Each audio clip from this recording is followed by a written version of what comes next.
எங்கே செல்கிறாய் மனிதா?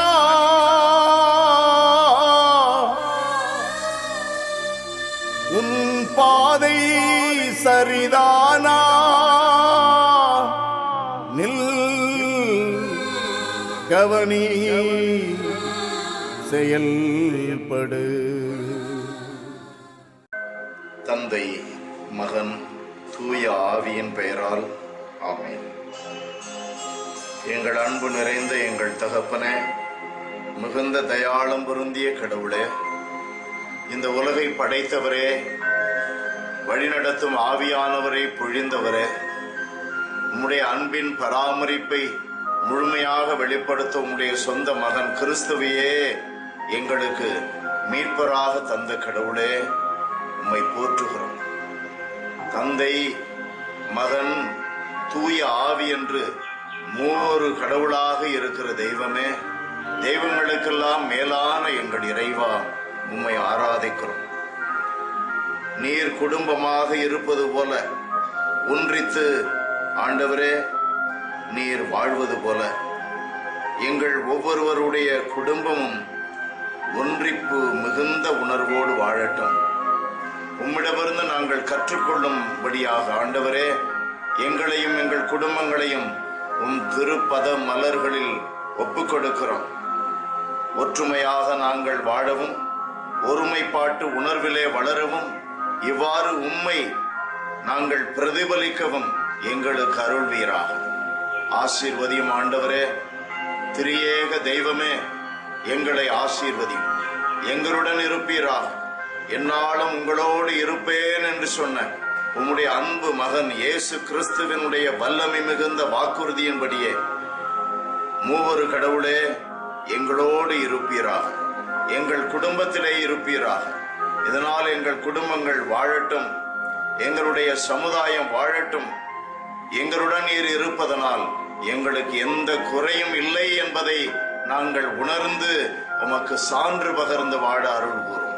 ஆசீர்வதியும். உயிருள்ள ஆண்டவரும் மீட்பெருமான உம்முடைய சொந்த மகன் இயேசுவின் பெயரால் தூய ஆவின் ஒன்றிப்பில் உம்மை கெஞ்சி மன்றாடுகிறோம். உயிருள்ள எங்கள் நல்ல தகப்பனே, ஆமென், ஆமென். புனித மத்தேயு எழுதிய பரிசுத்த நற்செய்தியிலிருந்து வாசகம். 28ஆம் அதிகாரம் 16 20 இறைவாக்கு முடிய. 11 சீடர்களும் இயேசு தங்களுக்கு பணித்தபடியே கலிலேயாவில் உள்ள ஒரு மலைக்கு சென்றார்கள். அங்கே அவரை கண்டு பணிந்தார்கள். சிலரோ ஐயமுற்றார்கள். இயேசு அவர்களை அணுகி, விண்ணுலகிலும் மண்ணுலகிலும் அனைத்து அதிகாரமும் எனக்கு அருளப்பட்டிருக்கிறது. எனவே நீங்கள் போய் எல்லா மக்களினத்தாரையும் சீடராக்குங்கள். தந்தை, மகன், தூய ஆவியார் பெயரால் திருமுழுக்கு கொடுங்கள். நான் உங்களுக்கு கட்டளையிட்ட யாவையும் அவர்களும் கடைபிடிக்கும்படி கற்பியுங்கள். இதோ உலக முடிவு வரை எந்நாளும் உங்களுடன் நான் இருக்கிறேன் என்று கூறினார். இது வாழ்வு தரும் கிறிஸ்துவின் நற்செய்தி. கிறிஸ்துவே உமக்கு புகழ். இயேசுவின் இணையற்ற பெயரில் எனக்கு மிகவும் பிரியமான சகோதரனே, சகோதரியே, உனக்கு என்னுடைய அன்பான வணக்கம், வாழ்த்துக்கள். நீங்கள் நலமாக இருக்க வேண்டும். உங்களுடைய வாழ்விலே நீங்கள் வளமாக செழித்தோங்கி வளர வேண்டும் என்று நான் விரும்புகிறேன். உங்களுக்காக பிரார்த்திக்கிறேன். உங்களுடைய குடும்பங்களில் குறிப்பாக இருக்கிற பிரச்சனைகள் மிக விரைவிலே களையப்படுவதாக. பெற்றோர்கள், பிள்ளைகள், உடன்பிறப்புகள் என்ற உறவுகளோடு குடும்பத்திலே வாழ்பவர்கள் ஒருவரை ஒருவர் நன்கு புரிந்து கொள்ள, ஒருவருக்கொருவர் நிறைய விட்டு கொடுத்து வாழ, அன்பு செய்து பரஸ்பர அன்பிலே வளர நான் வாழ்த்துகிறேன். இன்றைக்கு மூவொரு கடவுளுடைய தம திருத்துவ விழாவை நாம் கொண்டாடுகிறோம். குடும்பத்திலும் அப்படித்தானே கடவுள் அமைத்திருக்கிறார். தந்தை, தாய், பிள்ளைகள். நம்முடைய கடவுளும் அப்படி இருக்கிறார். தந்தை, மகன், தூய ஆவியார். கடவுள் குடும்பமாக இருக்கிறார். அந்த குடும்பத்தில் இருக்கிற ஒன்றிப்பை நாம் அளந்து பார்க்க முடியாது, ஆழம் காண முடியாது. அதுபோல நம்முடைய குடும்பத்திலும் கூட அப்படிப்பட்ட ஒன்றிப்பு வர வேண்டும், ஒற்றுமை உணர்வு வளர வேண்டும். விட்டு கொடுத்தால்தான் வாழ்க்கை வளமாக இருக்கும். விட்டு கொடுப்பவன் கெட்டு போவதில்லை, மன்னிப்பவன் கோழையாவதில்லை, அன்பு செய்பவன் அகிலத்தையும் ஆளுகிறான், அதிகாரம் செய்பவன் அழிந்து போகிறான், பகிர்பவன் பல ஆண்டுகள் வாழ்கிறான், பல பேரை வாழ வைக்கிறான். அன்பிற்குரியவர்களே, இதுதானே நம்முடைய தம திருத்துவத்திடமிருந்து மூவொரு கடவுளிடமிருந்து நாம் பெற்றுக்கொள்ளுகின்ற உண்மை. இந்த உண்மை இன்றைக்கு பெரு விழாவாக கொண்டாடப்படுகிறது. கடவுள் மூன்று ஆட்களும் ஒருவருமாக இருக்கிறார். அற்புதமான, நம்மால் ஆழம் காண முடியாத தெய்வீக மறைபொருள். குடும்பத்தின் ஆழத்தை காண முடியுமா? குடும்பம் கடவுளால் உருவாக்கப்பட்டது. குடும்பத்தில் உள்ள மனிதர்கள் கடவுளுடைய சாயலில் இருக்கிறார்கள். ஆழம் காண முடியாது. குடும்பத்தின் ஆழத்தையே காண முடியாது என்றால் தம திருத்துவத்தினுடைய மூவொரு கடவுளுடைய ஆழ்ந்த அந்த உண்மையின் ஆழத்தை நாம் காண முடியுமா? இன்றைக்கு ஏன் இந்த விழாவை ஒரு பெருவிழாவாக நாம் கொண்டாடுகிறோம்? காரணம் என்ன? நாம் ஒன்றுபட்டு வாழ வேண்டும். ஒருவரிடமிருந்து ஒருவர் வருகிறார், ஒருவருக்குள்ளே ஒருவர் இருக்கிறார். அதை போல இந்த கடவுளை போல கடவுளுடைய சாயலிலே படைக்கப்பட்ட மனிதர்கள் அடங்கிய குடும்பமும் ஒருவரிடமிருந்து ஒருவர் வருகிறார், ஒருவருக்குள்ளே ஒருவர் இருக்கிறார், ஒருவரை ஒருவர் வாழ வைக்கிறார் என்ற ஒரு நிலை ஏற்பட வேண்டும். இதை உணர்த்துவதற்காக அது எப்படி நடக்கும்? நாம் யோவான் நற்செய்தியிலே 14வது அதிகாரத்தில் வாசிக்கிறோம்.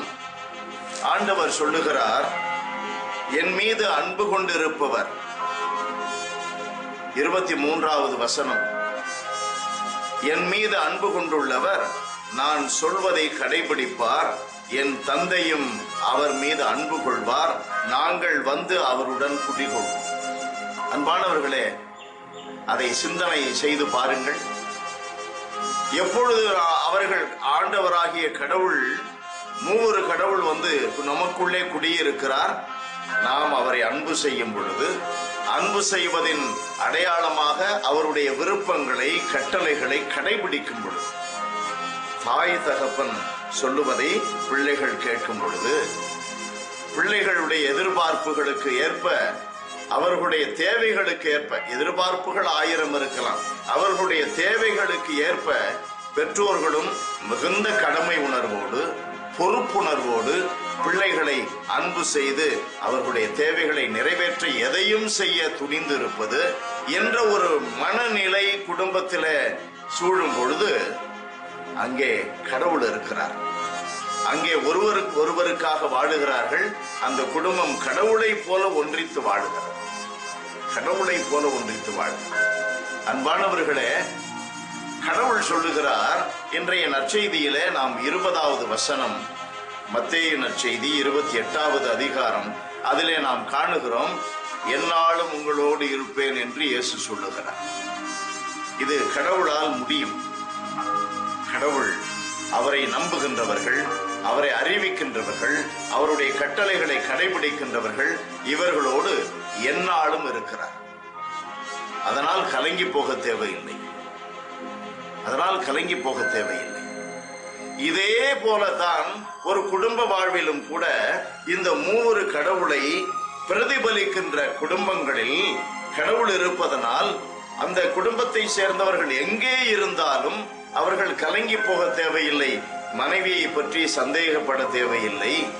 பரஸ்பர அன்பு இருக்கும் பொழுது, குடும்பத்தின் கடமை உணர்வு இருக்கும் பொழுது, பொறுப்புணர்விலே மிகுந்து வாழும் பொழுது மனைவியை பற்றி சந்தேகப்பட தேவையில்லை.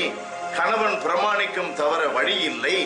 பிள்ளைகள் முரண்பட்டு வாழ அங்கே வேலை இல்லை, வாய்ப்பு இல்லை, ஒன்றுபட்டு வாழுகிறார்கள். அதனுடைய விளைவு எங்கு இருந்தாலும் மனதில் கலக்கம் இல்லை, குடும்பத்தை குறித்து கலக்கம் இல்லை, குடும்பத்தை குறித்து கலக்கம் இல்லை. கடவுள் அங்கே இருக்கிறார்.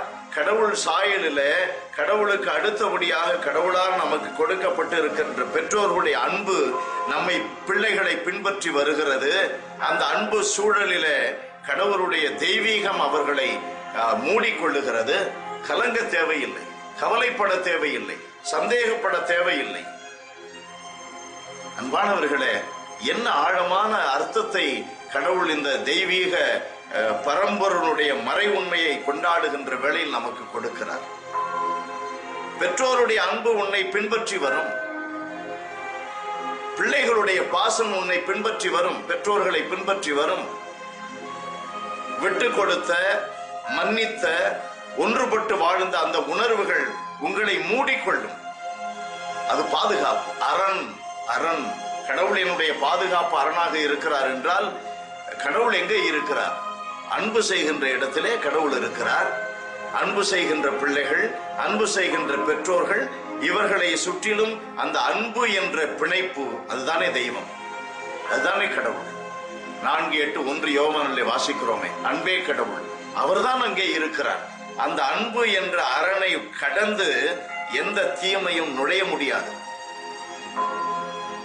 எந்த தீமையும் நுழைய முடியாது.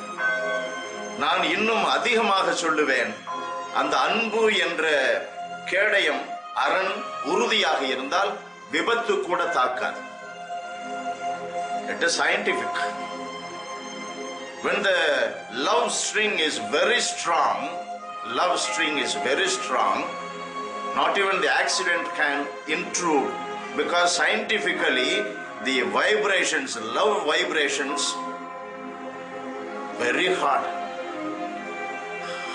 nut it is, cannot enter, intrude, poke. There can be no breach. That is how the Lord is around you like a fortress. இதை நம்புங்கள். இது விஞ்ஞான ரீதியாகவும் கூட உண்மை. கடவுள் தானே அதை உருவாக்கி இருக்கிறார். அவருடைய அன்பு போதனைப்படி தானே, அவர் கட்டுக்குள்ளே தானே அந்த விஞ்ஞானமும் இருந்தாக வேண்டும். ஆகையினால் குடும்பத்திலே ஒன்றுபட்டு வாழ்வதை நீங்கள் உறுதிப்படுத்திக் கொள்ளுங்கள். நாம் திருப்பாடலிலே 133வது திருப்பாடல், அதிலே நாம் முதல் வசனத்திலே மிக அருமையாக வாசிக்கிறோம். சகோதரர்கள் ஒன்றுபட்டு வாழ்வது எத்துணை அருமையானது, சகோதரர் ஒன்றுபட்டு வாழ்வது எத்துணை நன்று, எத்துணை நன்று.